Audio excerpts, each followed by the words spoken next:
नमस्कार दोस्तों, आज का वीडियो हर उस एक्स सर्विसमैन के लिए बहुत इंपॉर्टेंट है जो 15 साल की सर्विस के बाद सिविल लाइफ में एक नई शुरुआत करना चाहते हैं। बहुत से भाइयों को ये कंफ्यूजन रहता है कि क्या उनका Indian army special certificate of education graduation के बराबर है, क्या वो ग्रेजुएशन लेवल की जॉब्स के लिए अप्लाई कर सकते हैं। तो दोस्तों, सोर्सेज के मुताबिक दोस्तों एक बात मैं क्लियर कर दूं कि जब भी मैं सोर्सेज की बात करूंगा तो मेरा मतलब जो ऑफिशियल डॉक्यूमेंट हैं उनसे हैं। दोस्तों, सोर्सेज के अनुसार गवर्नमेंट ऑफ इंडिया ने एक विशेष प्रोविजन बनाया है। अगर आप 10वीं पास एक्स सर्विसमैन हैं, यानी आपने 10th पास की है और आपके पास Indian army special certificate of education या नेवी एयरफोर्स के समान सर्टिफिकेट है, तो आप ग्रेजुएशन लेवल की पोस्ट के लिए योग्य हो सकते हैं। लेकिन इसके लिए सोर्सेज कुछ जरूरी कंडीशन भी बताते हैं। सबसे पहले आपने आर्मेड फोर्सेज में कम से कम 15 साल की सर्विस पूरी की हो। सेकंड, यह नियम मुख्य रूप से ग्रुप सी वैकेंसीज के लिए है जो एक्स सर्विसमैन के लिए रिजर्व होती हैं। सबसे महत्वपूर्ण बात यह है कि ग्रेजुएशन इक्विवेलेंस तभी मानी जाएगी जहां पोस्ट के लिए टेक्निकल या प्रोफेशनल वर्क एक्सपीरियंस कंपलसरी ना हो। नेक्स्ट है, अगर पोस्ट नॉन टेक्निकल है लेकिन थोड़ा प्रोफेशनल अनुभव मांगा गया हो तो अपॉइंटिंग अथॉरिटी आपको अनुमति दे सकती है, बशर्ते वो संतुष्ट हो कि आप शॉर्ट ड्यूरेशन की ऑन द जॉब ट्रेनिंग के बाद वो काम आसानी से कर सकते हैं। दोस्तों, अब बात करेंगे हम उन भाइयों की जो मैट्रिक पास नहीं थे।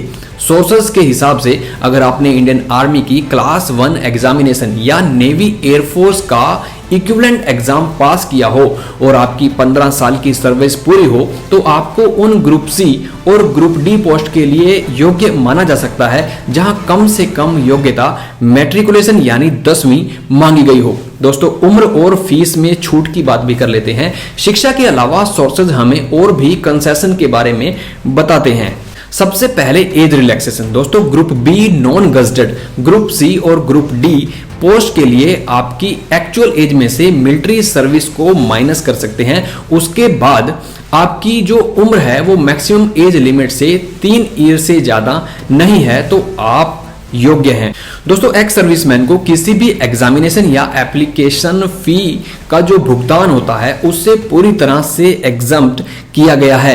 दोस्तों, सरकारी नौकरियों में आरक्षण, अगर रिजर्वेशन कोटा की बात करें तो सोर्सेज के मुताबिक सीधी भर्ती जो कि डायरेक्ट रिक्रूटमेंट होती है में एक्स सर्विसमैन के लिए वैकेंसीज होती हैं वो रिजर्व होती हैं।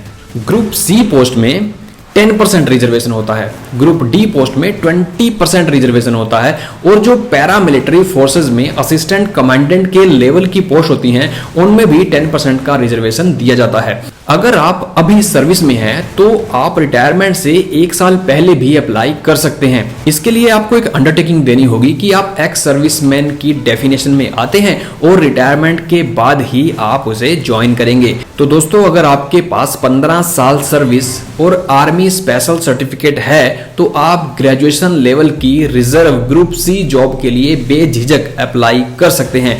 उम्मीद है कि यह इंफॉर्मेशन आपके करियर के लिए हेल्पफुल होगी। मिलते हैं किसी नई इंफॉर्मेटिव वीडियो में, तब तक जय हिंद।